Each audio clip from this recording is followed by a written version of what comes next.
Good morning students, good morning. आज हम लोग चैप्टर 1 जो है आपका न्यूट्रिशंस को हम लोग रिवाइज करेंगे और इसमें टॉपिक है न्यूट्रिशंस इन एनिमल।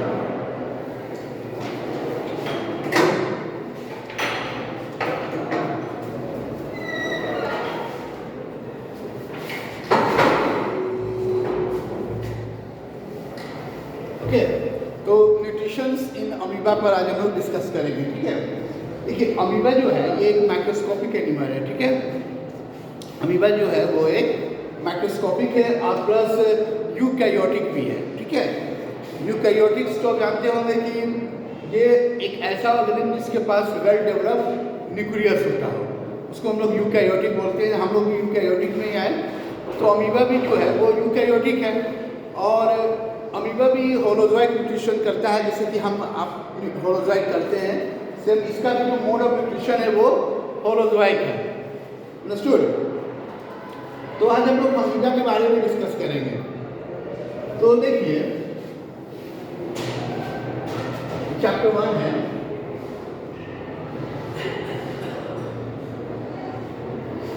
चैप्टर 1 में ये टॉपिक क्या था, न्यूट्रिशंस इन अमीबा। इस पर अभी हम लोग डिस्कस करेंगे।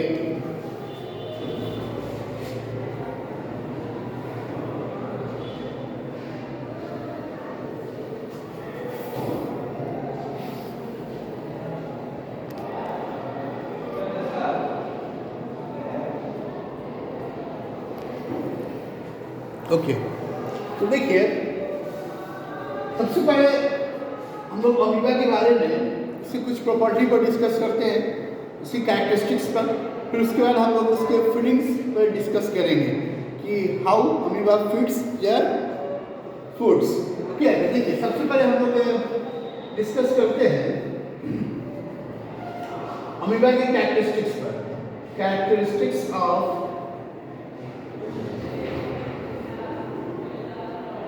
Amoeba.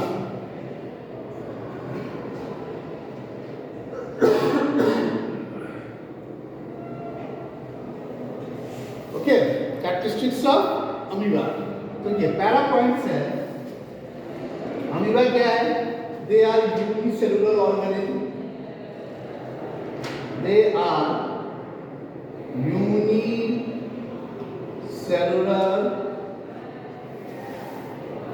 Organism.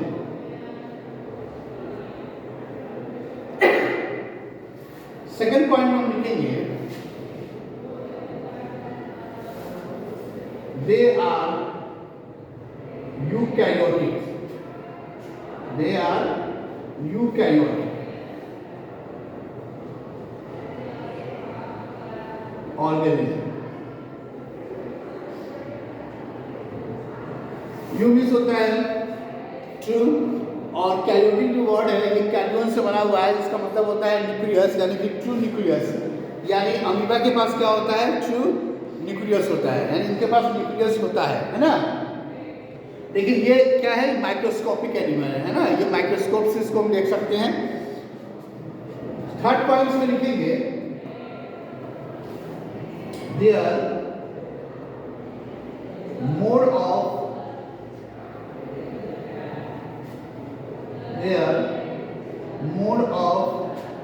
Nutrition is holozoic.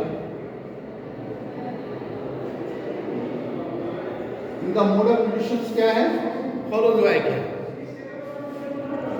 Okay, तो ये कैरेक्टरिस्टिक्स हुए। सबसे पहला कैरेक्टरिस्टिक्स क्या है कि ये यूनिसेलुलर भी है, यानी कि ये एक सिंगल सेल से बने हुए हैं, वन सेल से बने हुए हैं। इनका कोई फिक्स शेप्स नहीं होता है। अमीबा का क्या होता है? कोई फिक्स शेप नहीं होता। तो हम 4 पॉइंट में ये भी लिख सकते हैं, they are irregular in shape. They are irregular in shape. That is, they do not have fixed shape. That is, they do not have any fixed shape.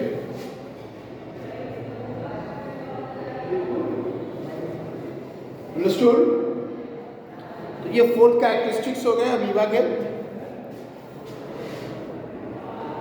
First point is they are unicellular, ये single cell organism होते हैं।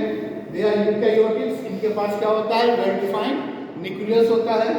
There mode of nutrition क्या है, तो होलोजैइक nutrition है। इनकी जो shape है वो क्या है, फिक्स शेप नहीं होता है। अमीबा का कोई फिक्स शेप नहीं होता है, ये इरेगुलर शेप में आते हैं। ओके, तो ये सब क्या हो गए, ये सब बेसिक कैरेक्टरिस्टिक्स हो गए अमीबा के। इसको आप नोट कर ले। ओके,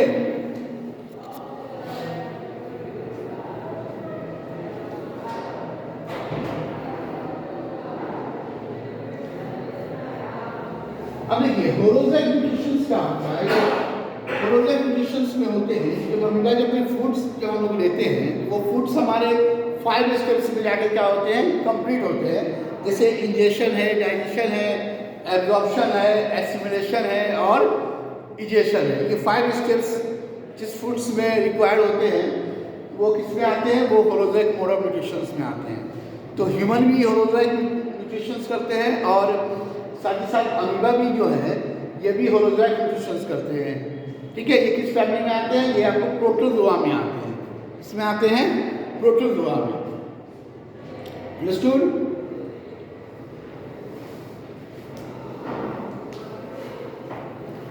तो देखिए सबसे पहले हम लोग यूकैरियोटिक्स के बारे में डिस्कस करते हैं। यूकैरियोटिक्स होता क्या है?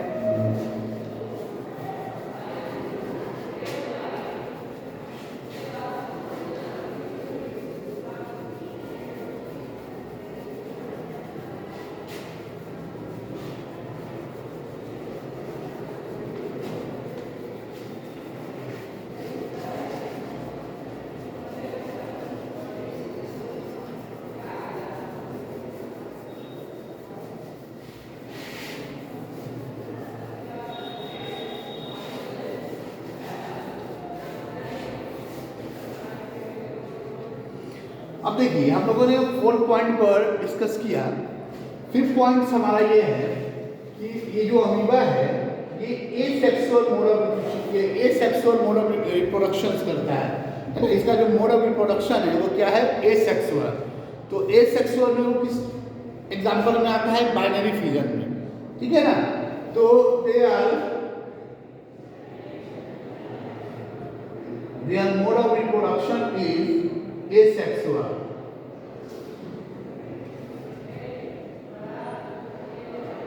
Asexual.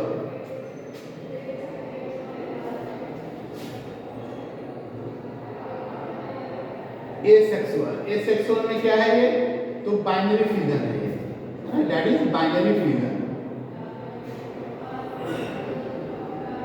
बाइनरी फ्यूजन यानी इसमें होता क्या है कि एक जो पेरेंट अमीबा होता है वो स्प्लिट कर 2 न्यू अमीबा में कन्वर्ट हो जाता है। ठीक है, तो उसके मोड ऑफ रिप्रोडक्शन जो है वो है बाइनरी फ्यूजन। बाइनरी मीन्स होता है 2 और फ्यूजन का मतलब होता है स्प्लिट हो जाना। बाइनरी मीन्स होता है 2 और फ्यूजन मीन्स होता है स्प्लिट, यानी कि ब्रेक हो जाना, ब्रेक, टूट जाना।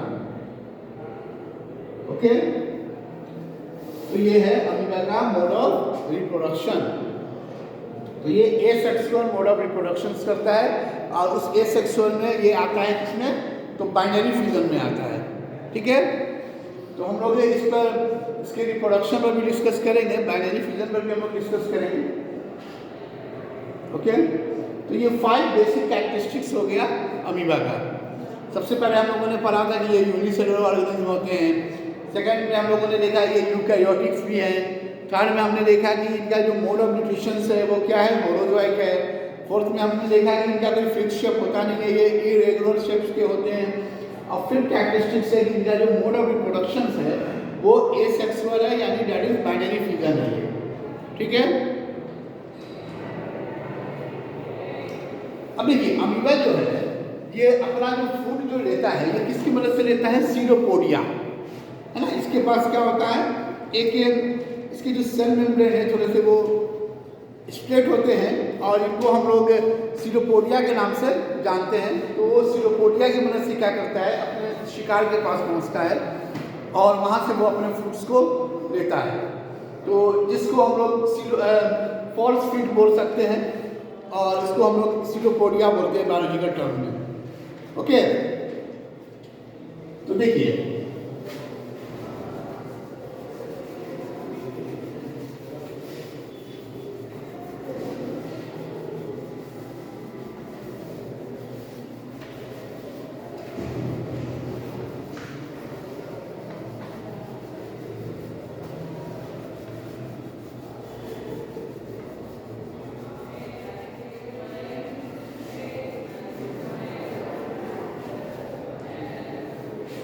देखिए अमीबा का जो शेप है वो फिक्स शेप होता नहीं है, तो हम कैसे भी इसको बना सकते हैं।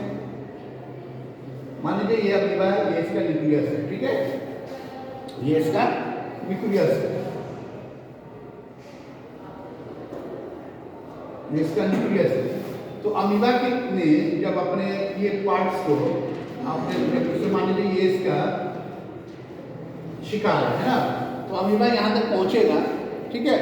तो यहाँ तक जो पहुँचेगा तो वो किसकी मदद से पहुँचेगा, ये अपने फॉर्स फीड की मदद से पहुँचेगा, जिसको हम लोग सीरोपोडिया बोलते हैं, सीरोपोडिया। पी देखकर इसमें साइलेंट होता है, ठीक है, इसमें लिखा था कि सीरोपोडिया, लेकिन इसको पढ़ा जाता है सीरोपोडिया। पी देखकर जो है ये साइलेंट होता है। तो अमीबा क्या करेगा कि सबसे पहले वो इस फूड के पास पहुँचेगा, फिर इस फूड को ये अपने अंदर ले लेगा। यहाँ पर मान लीजिए उसने अपने फूड्स को ले लिया, फिर इसके पास क्या होता है, यहाँ पर एक फूड वैक्यूल्स होते हैं, फूड वैक्यूल्स। तो इस फूड वैक्यूल्स इसको हम बोल सकते हैं। तो इसमें जो क्या करेगा, फूड को डाइजेस्ट करेगा। फूड वैक्यूल्स में क्या होते हैं, बहुत सारे एंजाइम्स प्रोड्यूस होते हैं। तो इसकी मदद से क्या होगा कि यहाँ पर ये ब्रेकडाउन हो जाएगा, ठीक है, क्या हो जाएगा, यहाँ पर ये फूड्स का ब्रेकडाउन हो जाएगा, यानी due to presence of enzyme, due to presence of enzyme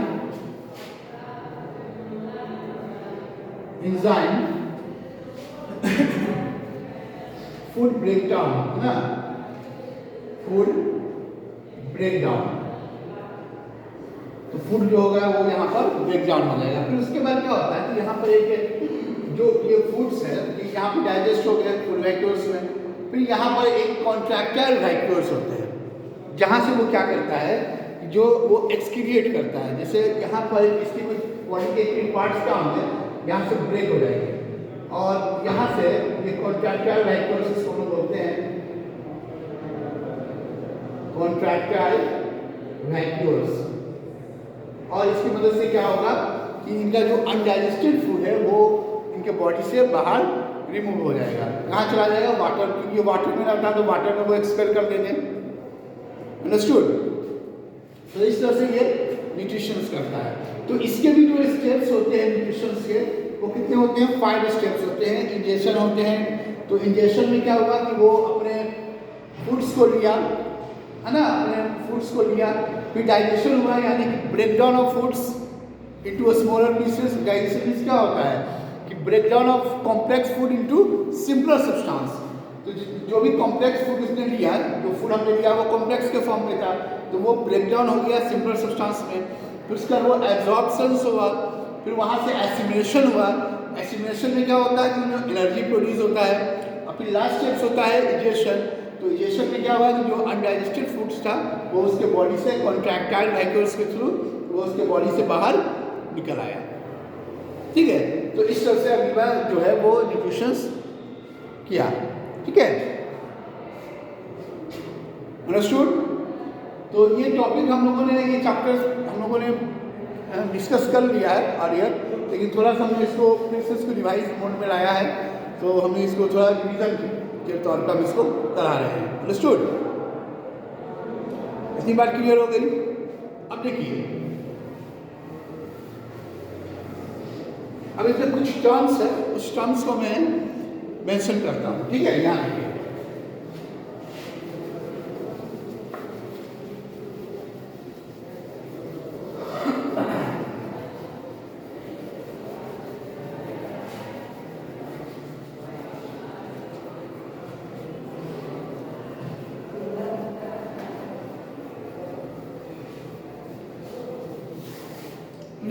सीलोपोडिया क्या है, पहले आप इसको लिख सकते हैं।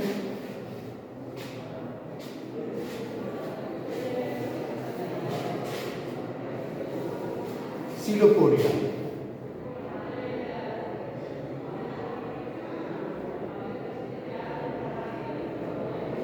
सीलोपोडिया फॉस्फेट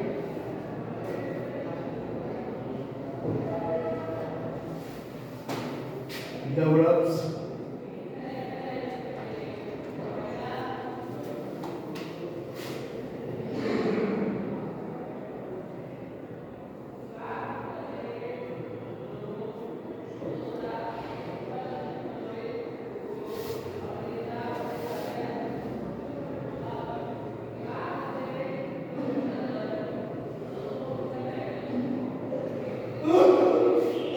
in the food.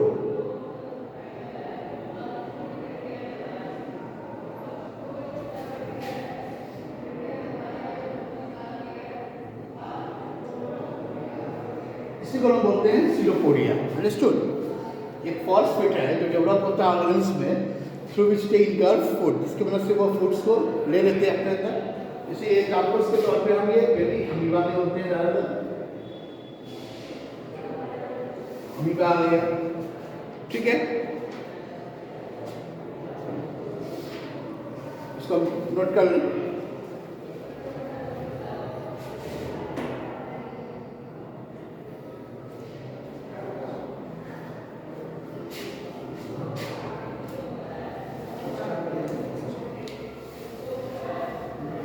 अब हम लोग नेक्स्ट टॉपिक पर आते हैं।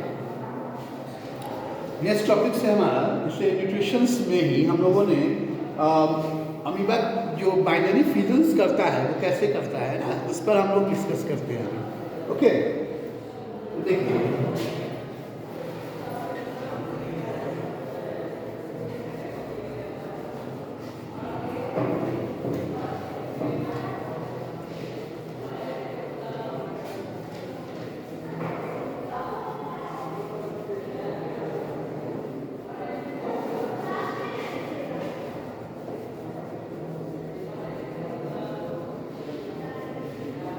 तो हम लोग आते हैं अमीबा के रिप्रोडक्शन से, ठीक है, बाइनरी फ्यूजन्स। सभी हम लोगों ने देखा कि बाइनरी फ्यूजन्स अमीबा करता है, तो बाइनरी फ्यूजन्स अमीबा उसको हम लोग एक्सप्लेन करते हैं। ठीक है, binary fusion in amoeba, in amoeba. देखिए बाइनरी फ्यूजन में क्या है कि सबसे पहले जो एक पैरेंट अमीबा होता है, हम लोगों ने पैरेंट्स नहीं बोलेंगे, पैरेंट का मतलब होता है कि आइदर मेल या फीमेल, ठीक है, यहाँ पर क्योंकि इसके अंदर ए सेक्सुअल रिप्रोडक्शन होता है और हम लोग जानते हैं कि ए सेक्सुअल रिप्रोडक्शन में गैमेट्स इन्वॉल्व नहीं होते हैं। अंडरस्टूड? तो गैमेट्स जब इसमें इन्वॉल्व नहीं होते हैं तो ये अपने बॉडी पार्ट से ही नए ऑर्गेन्स को जन्म देता है। तो इसमें क्या है कि ए के हमने अमीबा ले लिया, ये इसका न्यूक्लियस हो गया, ये पैरेंट अमीबा है, this is parent amoeba. Okay, तो मतलब और पीछे से नाम दें थोड़ा,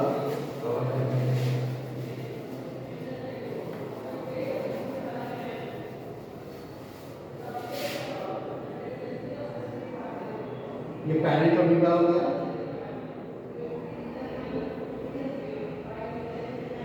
सबसे पहले इसमें क्या होगा कि इसके जो न्यूक्लियस है, जो ये न्यूक्लियस दिख रहा है,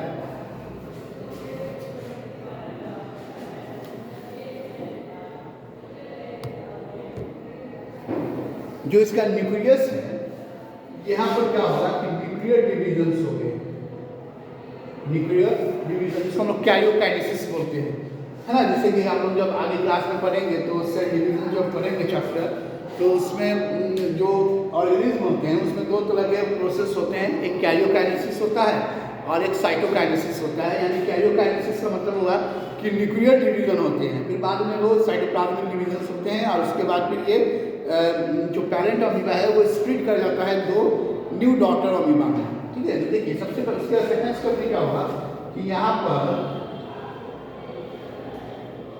क्या होगा, टू न्यूक्लियाई, यानी कि दो न्यूक्लियाई का फॉर्मेशन हो गया, न्यूक्लियस का प्लूरल, और इस प्रोसेस को बोलते हैं हम लोग कैरियोकाइनेसिस। इस प्रोसेस का नाम है कैरियोकाइनेसिस।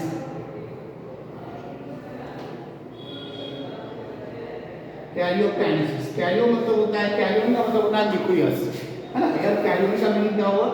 न्यूक्लियस हो गया। कैरियोन मीन्स न्यूक्लियस। तो यहाँ पर क्या हुआ? कैरियोकाइनेसिस हो गया, यानी सबसे पहले न्यूक्लियर डिवीजन हुआ। फिर उसके बाद क्या होगा कि नेक्स्ट स्टेप्स में ये यहाँ से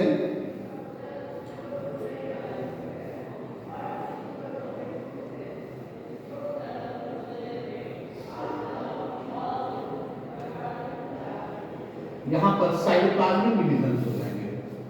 यहाँ पर क्या हो जाएंगे? साइटोप्लाज्मिक डिवीजन हो जाएंगे, यानी साइटोकाइनेसिस हो जाएगा। साइटोकाइनेसिस मतलब साइटोप्लाज्मिक डिवीजन। फिर उसके बाद क्या होगा नेक्स्ट स्टेप्स में कि यहाँ पर ये दोनों ब्रेक हो जाएंगे, यहाँ से ये ब्रेक हो जाएंगे और एक अमीबा जो है वो स्प्लिट करके दो न्यू अमीबा में कन्वर्ट हो जाएगा। तो यहाँ पर देखिए ये एक अमीबा यहाँ आ गया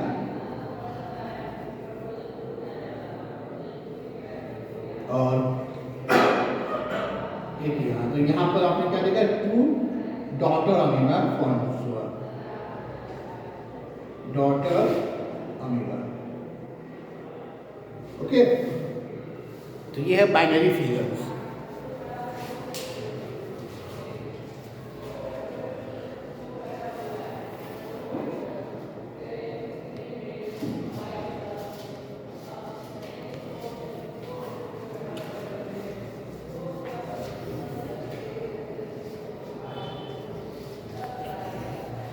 तो यहाँ पर टू डॉटर अमीबा फॉर्म हो गया। यहाँ पर मैं लिख देता हूँ टू डॉटर अमीबा। ठीक है, तो ये आपका बाइनरी फिजन्स। तो इस बाइनरी फिजन्स में क्या हुआ कि जो पेरेंट अमीबा था वो स्प्लिट कर दो न्यू अमीबा में कन्वर्ट हो गया, जिसको हम लोग डॉटर अमीबा बोलते हैं, यानी न्यू सेल्स बोलते हैं। अंडरस्टूड? तो इस प्रोसेस का नाम क्या है? Binary fission. बाइनरी मीन्स क्या होता है? टू, और फिजन मीन्स होता है स्प्लिट कर जाना, यानी टूट जाना। यानी एक पेरेंट अमीबा जो है वो स्प्लिट कर दो न्यू अमीबा में कन्वर्ट हो गया। अंडरस्टूड? इसको आप नोट कर लें, दिस आर इंपॉर्टेंट।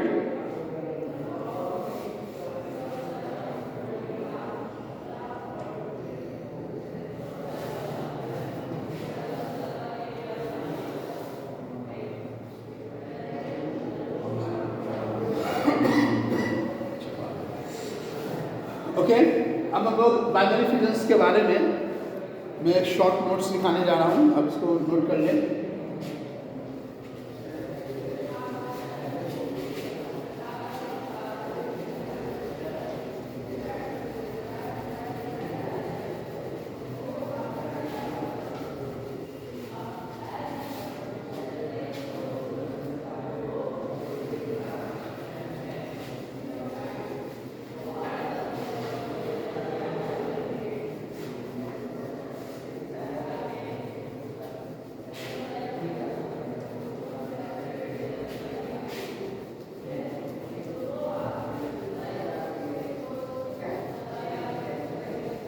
देखिए आप नोट करेंगे binary फिजन्स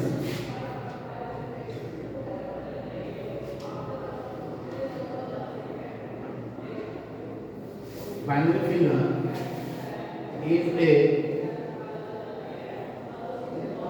a mode of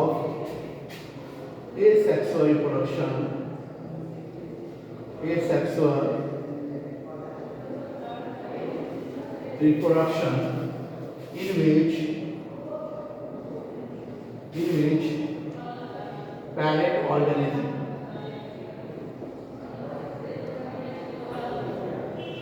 split into split or break into two new organisms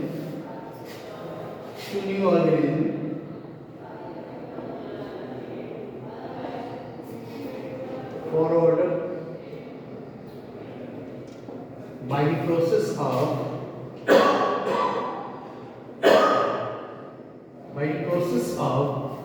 karyokinesis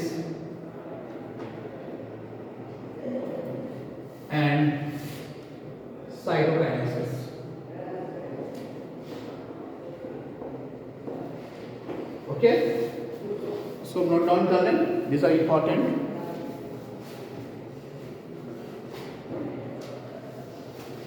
ठीक है, तो बाइनरी फिजिक्स क्या है? ये सेक्सुअल रिप्रोडक्शन है। इसमें हमने पढ़ा कि पैरेंट ऑर्गन जो है वो स्प्लिट कर जाता है, टूट जाता है ना, न्यू ऑर्गन्स में। और किस प्रोसेस के द्वारा? बाय कैरियोकाइनेसिस और साइटोकाइनेसिस। सबसे पहले इसमें न्यूक्लियर डिवीजन होता है, बाद में फिर साइटोप्लाज्मिक डिवीजन होते हैं। तो ये किसमें आए? अमीबा में। अभी हम लोग अमीबा पर स्टडी कर रहे हैं, तो अमीबा हो गया, पैरामीशियम हो गया, ये सब इसमें एग्जांपल्स में आ रहे हैं। ओके, इसको आप नोट डाउन कर लें।